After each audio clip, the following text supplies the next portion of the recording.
Today's just not a good day to be out here filming. Let's try this another day. And on the 8th day, God looked down on his planned paradise and said, I need a caretaker. So God made a farmer. Howdy folks, I'm Darren. And I'm Susan. Welcome to 8th Day Chronicles here at Cross Timbers Farm. Glad to have you with us today. The weather a day or so ago when I tried to make this film was so bad outside, and the snow we got was not a lot. The wind blew it so bad it was hard to tell exactly how much snow we got, but it wasn't a lot either way. But it's still cold, nasty weather out, so we're inside to do this video. It's odd for us. Most of our videos take place out on the farm, but today we would like to discuss secrets and insider information on how to buy quality hay. And I want some coffee before we get started.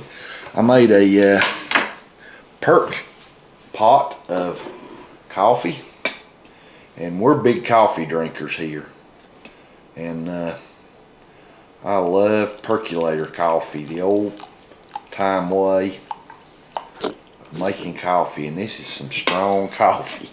And I don't like strong coffee, so I have cream and flavor in mine. You tell me when, sweetheart. When? Horse owners buying quality horse hay. You see a lot of ads that says different things when you're looking for hay, and we're going to discuss some of those things, and we're going to discuss how to approach buying hay and some insider information, some misconceptions about hay and what makes good hay, some fads, and I hate to use the word fad, but some trends maybe would be a better word for some horse hay that I've been seeing kind of circulating around in horse circles, horse owner circles, I guess I should say. So we're going to visit some of those issues, and I've recruited my sweet wife Susan.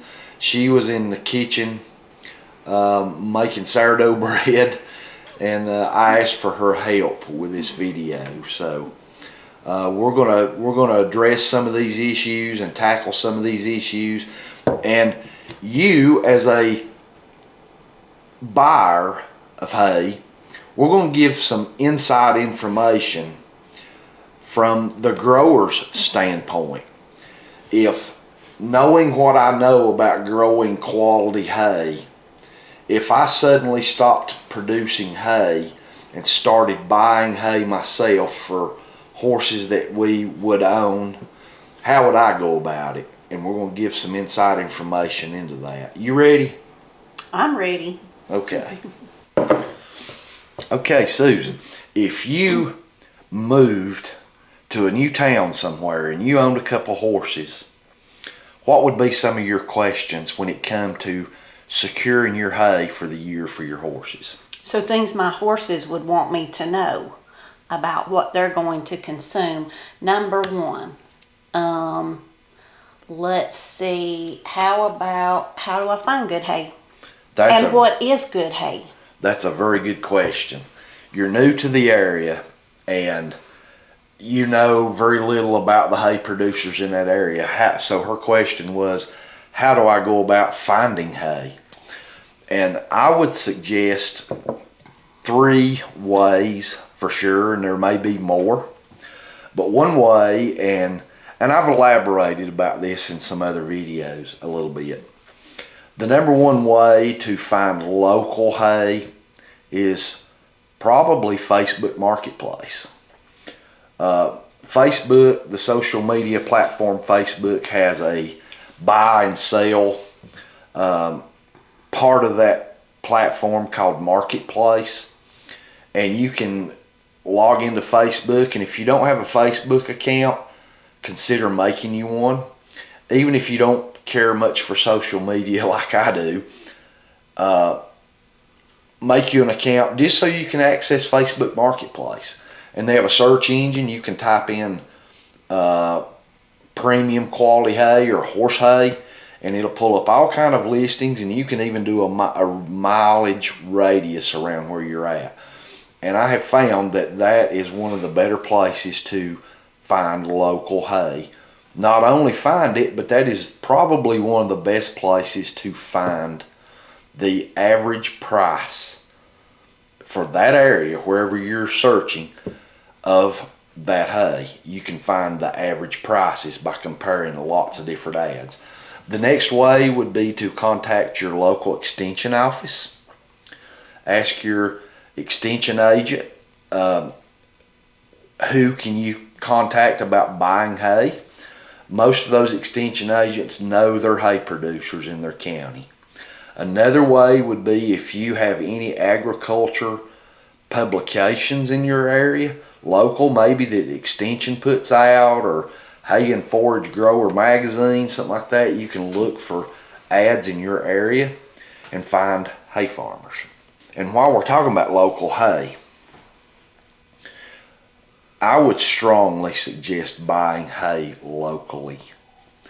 Your horses on your pasture are already accustomed to the pollens, the allergens, the minerals that will come up into those grass hays. And their system and their dietary system and their respiratory systems are already accustomed to that. And if you buy hay from an unknown origin, that hay could have been shipped in from several states away. And I think if you introduce hay from another area, it could upset their respiratory system or their gut health or something like that. So just like the benefits of buying local honey for yourself, you can equate that to buying local hay for your animals. Very much so. Right. I think buying local hay, if you can find premium hay, horse quality hay in your area, local, from a local small scale hay farmer, that's the route that I would suggest every time. Sudden changes in almost any animal's diet can upset their digestive system and their gut health. Okay, so I'm on Facebook Marketplace and I've zoomed in to the driving radius that I want to use, or that I'm comfortable traveling. And I see all kinds of ads. I see mixed hay, I see straight hay, and I've never heard of straight hay. What is straight hay? There is a trend now, seems in some horse owner circles, about buying straight hay. And what I mean by straight hay is a bale of pure orchard grass, or pure Timothy, or pure Bermuda. It's not a mixture. It's a straight grown, nothing else in that hay field but orchard grass. And I'm not a fan of that. And when you're talking about palatability and how well your horses or dairy goats or dairy cows will consume that hay, let's compare it to us and taste buds. Horses, cattle, they can taste things just like anything else. When you go to a restaurant and you go up to the salad bar, do you make yourself a lettuce salad or a cucumber salad, Kale. or a carrot, or nasty kelp or something like that? I mean, and that's all you put on it? Only if you're on some weird restrictive diet. I mean, no. If you're like me, you know how I do. I go up to the salad bar, man, and I put me some salad, a little bit of lettuce, and then I put carrots and cucumbers and broccoli and cauliflower and tomatoes and a little bit of cheese. The only thing he doesn't use is beets. because of all those flavors. And it just simply tastes good. And of course I smother mine with ranch dressing, but that's a topic for another day. But it's a combination of all those flavors that make that salad enjoyable and to taste good. And not only the taste, but the health benefits, minus all that ranch dressing. And cheese and With a mixed grass hay, you're looking at whether it's cool season or warm season, and we're mostly going to be referring to cool season grasses here because that's what we grow, is cool season grasses and legumes. With mixed hay, you have all those different tastes of that grass, the Timothy and the orchard and the fescue, and we grow some legumes in our hay too, not a lot, but some red clover and ladino clover, and you get that mixture. And we have found that animals, at least the horses and the goats and things we've owned, really like that mixed grass hay. And another thing to consider is the mineral content and the vitamins and stuff in a mixed grass. I think overall will be a healthier forage and hay for those animals to consume, keep them healthier. When you find an ad on Facebook Marketplace or in your local agriculture publications, there's some red flags that you need to be aware of. If you see these red flags in ads, that's a good indication you need to skip that ad and keep going. Even if it says that that is quality premium horse hay. And my number one red flag is if you're searching through some hay ads and you see an ad that says horse quality premium hay for sale,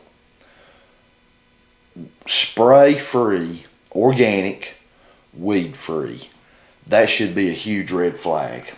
I mean, And there's plenty of ads out there that I have saw over the years on the southeast, in the southeastern United States especially, that will say organic, weed-free, premium hay. well, I'm not real sure about some weeds either, because I did find an ad that said the hay had some weeds. Yes. It was a good price and it was fairly local, within an hour or so. So I went and looked at it and it just smelled like skunk urine everywhere and it was kind of foggy. So I didn't buy it. I think you're thinking about another kind of weed. Well, it just said had some weeds, so I don't know. Maybe that one did have some weed I don't know. in it. I didn't buy it. Your horses would probably start acting funky later, but in any Well, we had some goats that I think might have had some of that hay in the past. in any event, there's no weed on this property. Okay. There's dandelions. Yes. In our yard, especially in our home yard. It's because I make jelly out of them and I won't let him spray them. True. Red flags. There's no such thing on the southern or southeastern or the east seaboard as weed-free hay. You can get darn close, and for years we've been working in our hay fields and working diligently at weed control, and we've sprayed and used herbicides, and our hay is still not weed-free. It's darn close, but it's not weed-free. And you know, when it comes down to weeds, sometimes when you've got a bale of hay, it's hard to notice those weeds and all that dried material and dried hay and baled hay that's been compacted. When you can really see those weeds is just before that farmer cuts that hay. If you walk around out in that hay field, you can walk around in hours right before I cut, and you might see, and probably will, a weed here, there, yonder, but not many. That is about as good as you can get. So if you see an ad that says weed free And especially if it says weed free and spray free, that should be a huge red flag. Just skip that ad. Somebody's exaggerating. Okay, so I found an ad that sounds perfect. It checks all the boxes. What's my next step? What should I ask about? Hey, do I need to go see it before it's cut? Do I need to see it while it's on the ground? What do I need to do? What's my next step? Okay, you have found an ad that's finally. really interests you. That doesn't have weeds. That's checked all your boxes. To line up a day to go see that farm and talk to that farmer in person. Do not do this on the phone. All you want to do on the phone is line up an appointment, if you will, to go to that farm and talk to that farmer about buying hay. Okay, let's pretend you've done that. You've talked to them. There were no more red flags the few minutes you spoke with them by telephone. You've lined up a day. There is some insider information that I would give to someone going to buy hay from a farm you're unfamiliar with and a person you're unfamiliar with for the first time. When I get there, of course, you want to be dealing with a personable farmer, someone that you can develop a relationship with, a consumer-producer relationship with. Because if they make really good hay and you're going to be in that area for a long time and you want to buy hay from this farm for several years, you got to develop somewhat of a relationship with them. Call it a business relationship or whatever with that farmer. For the first trip there, get to know that farmer a little bit. There's a couple questions you need to ask. Number one is obviously what kind of hay is it? What is it? Cool season, warm season, Timothy orchard? What's the grasses? The next thing I would do is be to ask to see their hay. If they have any hay in the barn, ask to look at it. That's not unreasonable. When you walk into that hay barn, first thing you should do is smell.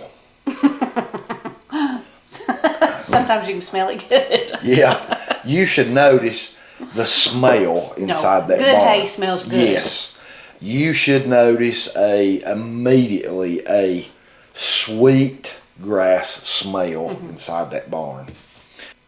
Notice if that hay's stored in a very dry environment, that there's not holes in the roof covering to where rain can get in on it. Make sure that it's not sitting right in front of a door where sunlight's just going in on it all day. And look at the color of that hay. When you see the hay bale, look at it and notice the coloring of it. Now, naturally, the very best would be to walk in and see the bale looks really fresh. But if it's got a little bit of discoloration on the outer layer, I wouldn't disqualify that hay just based on that. One thing you do when you go to your farm, you need to ask if there's a minimum purchase. There's a lot of farms that will have a minimum purchase of hay. And in our area, usually those minimums are 5 large round minimum or 20 small squares or small rounds. Here on our farm, we do not have a minimum because we have customers that buy every bale of hay we can make. But a lot of farms do have a minimum purchase amount. Keep that in mind. That's a question you need to ask. So look around for broken bales. That's a good indication that someone's baler's not tying very tight and it's out of adjustment. That could be an indication when you start moving those bales around in your barn stuff, they're just going to start falling apart or poor twine. If biodegradable twine is a concern, ask about the twine. Keep your eyes open when you go into someone's hay barn. We had a customer that told me, he said, Darren, I don't know what it is about your hay, but one thing I can tell you is that I've handled a lot of hay in years past, and every time I handle hay, my eyes start watering, I start sneezing, I start coughing, and I can literally almost roll around in your hay, and it don't bother me at all. You just pay attention when you're in someone's barn. Ask what moisture content that hay is. Has that farmer or producer checked the moisture levels of that hay? You don't want hay that's dry as dust, but you don't want hay that's too wet. And speaking of wet, be very careful about buying wrapped bales for horses. That's usually a very high moisture content bale of hay. And if you're buying a wrapped bale of hay and you unwrap that hay to feed it, you need to feed it quickly because it's high moisture content. And once the oxygen reaches that high moisture content hay, it's not going to take it long till it's getting mold and mildew. You will need to feed that hay quickly. So as a horse owner, a small horse owner owns 3 or 4 horses or something, I'd avoid wrap bales. So that leads to another question I have. Having goats, I liked our mini round bales or square bales because I could handle them better. If I just am feeding 2 or 3 horses, which is all we've ever kept anyway, when we had horses, is it more economical then for me to buy square bales or larger round bales?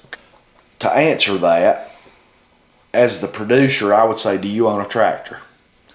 If your answer is no, you don't need to even be looking at large bales. You need to be looking at small bales, whether they be square or round. You need to be looking at small bales in the 50-pound range or less.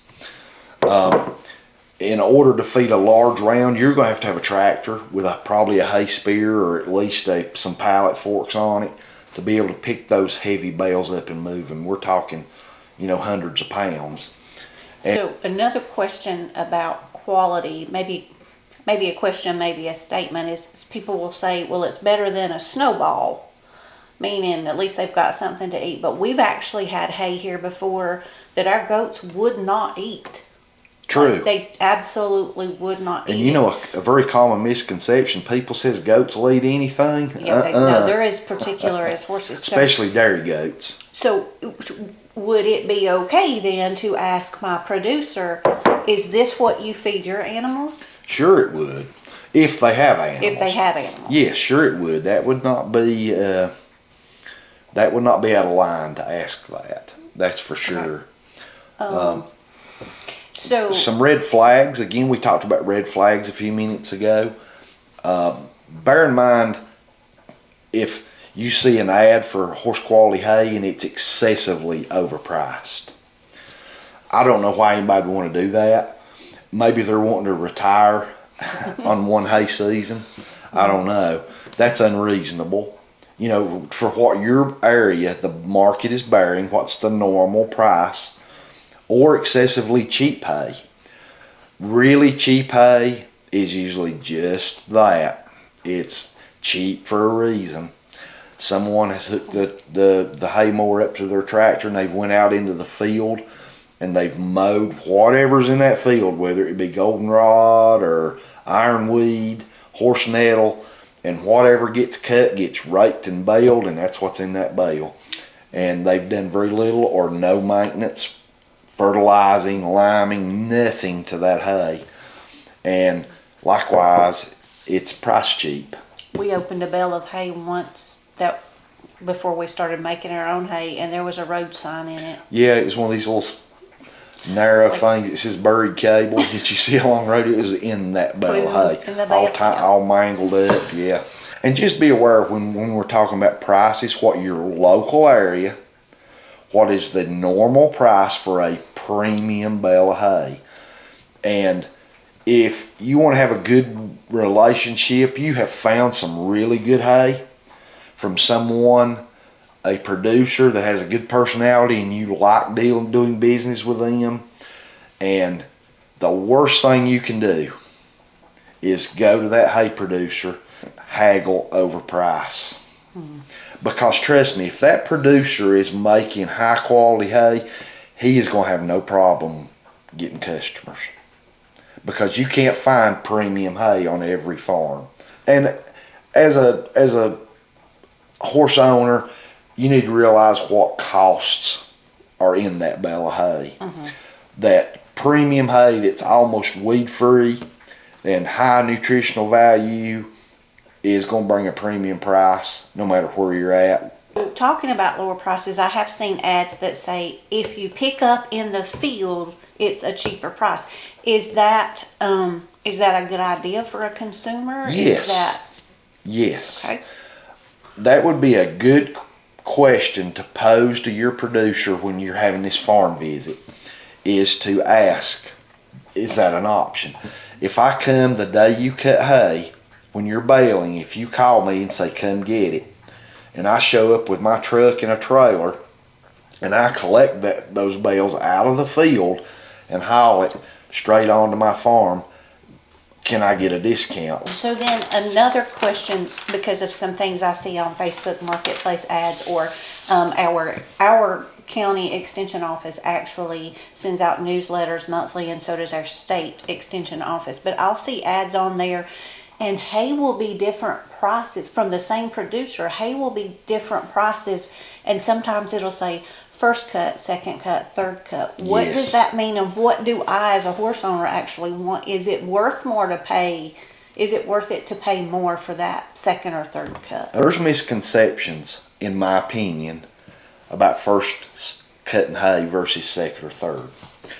Like you say, in lots of circles, no one wants first cutting hay. They'll say, I want your second or third cut.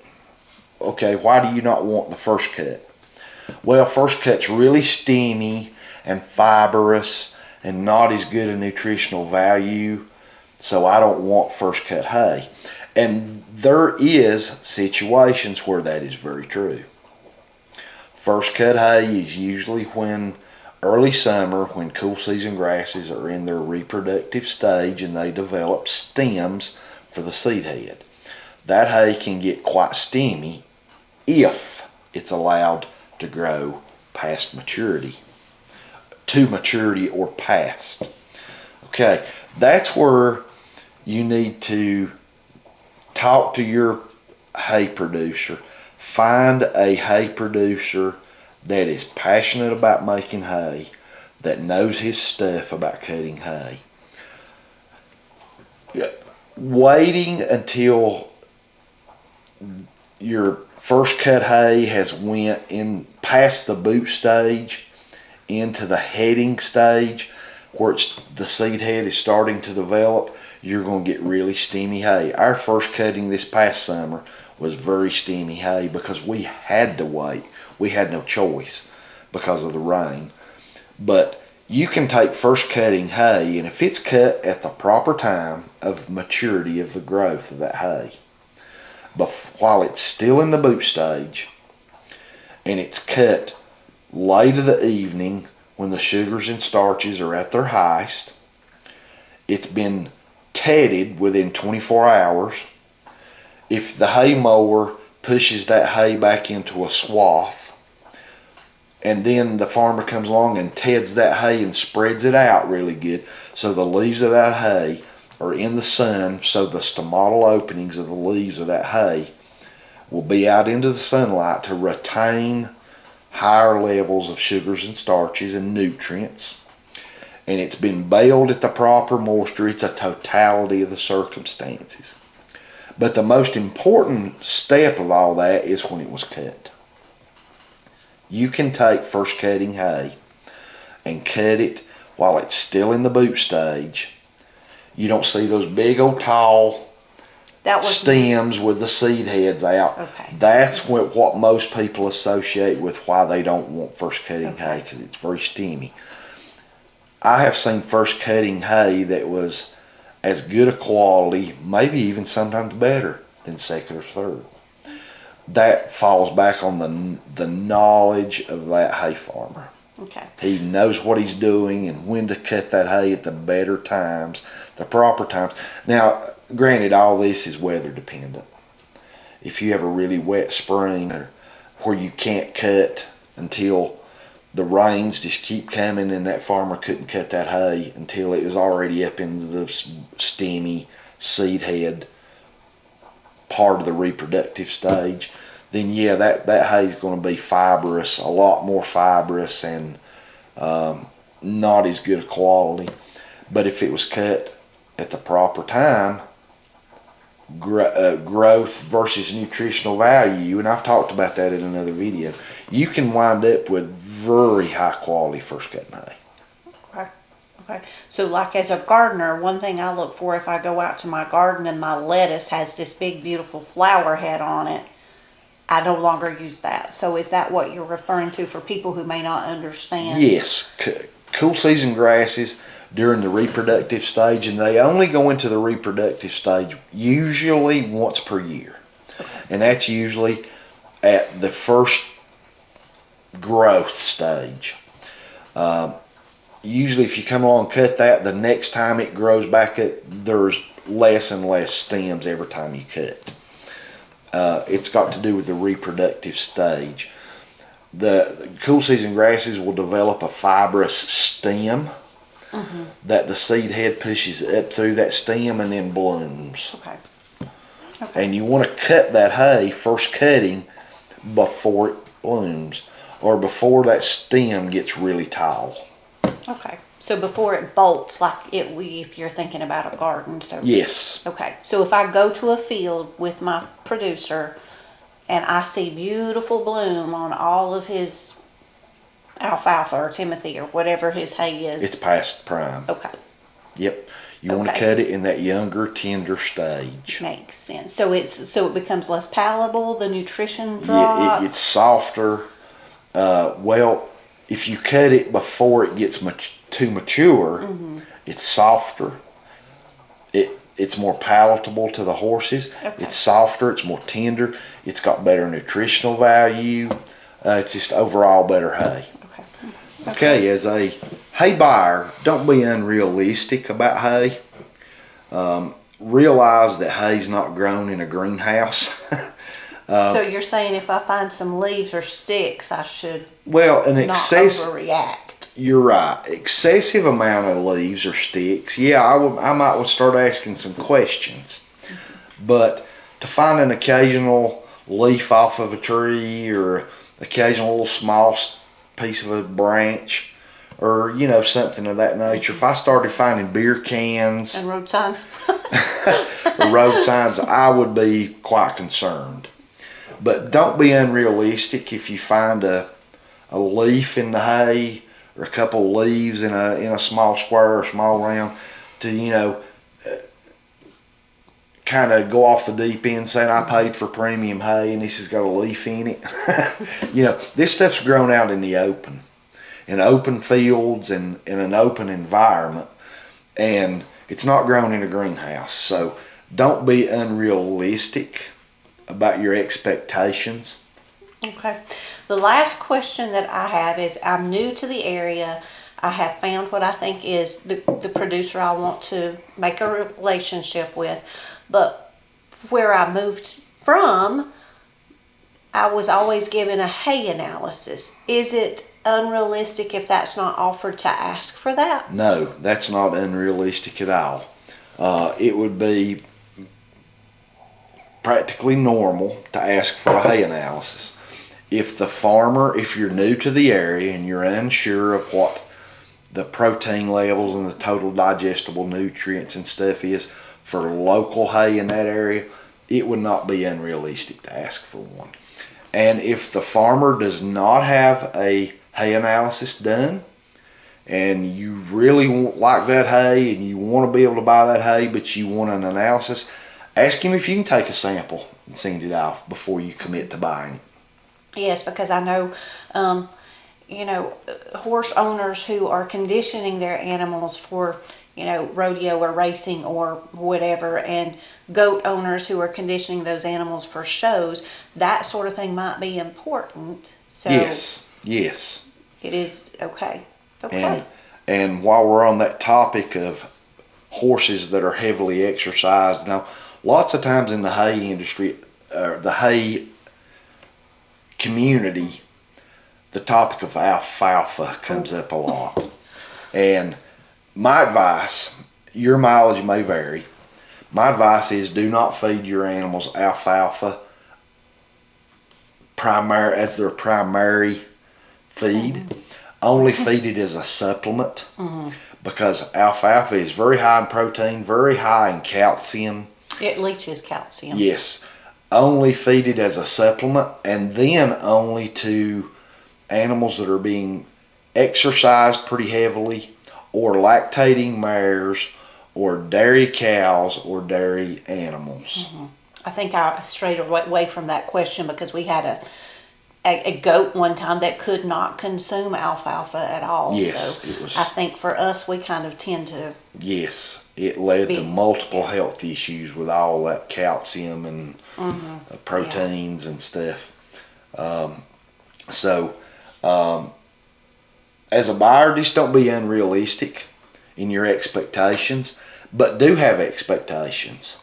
Don't settle, and just develop a good relationship with the farm that you have found this premium hay, because if you're not satisfied with that hay and they do indeed have premium hay and you just don't agree for some reason, trust me, that producer will have a waiting list of people that will are waiting for that to be able to purchase that hay. So develop a relationship with your hay producer.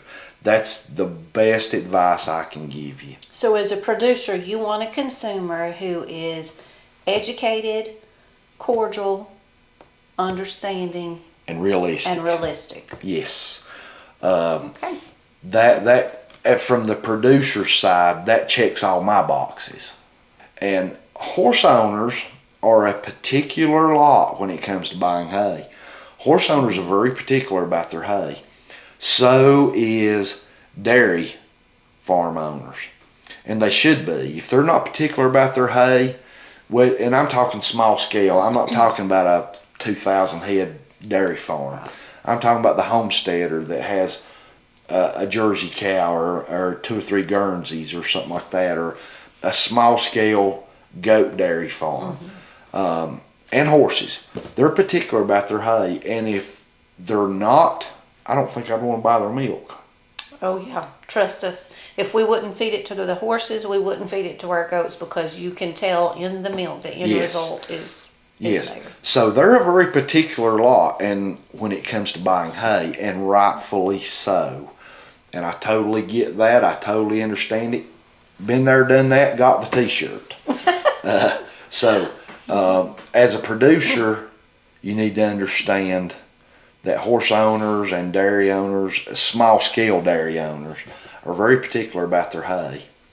All right. Thanks for being with us. We hope this has been somewhat educational. If you buy hay for your horses every year, I know from owning horses and dairy goats in the past that there's nothing better than having a good relationship with a premium hay producer. That you know you've got somewhere to go every year to get your hay, and you're getting good hay, and you know what you're getting consistently year to year. That's a win-win, and work towards that. And don't be afraid to ask questions when you go to their barn. When was that hay cut? That's the number one question.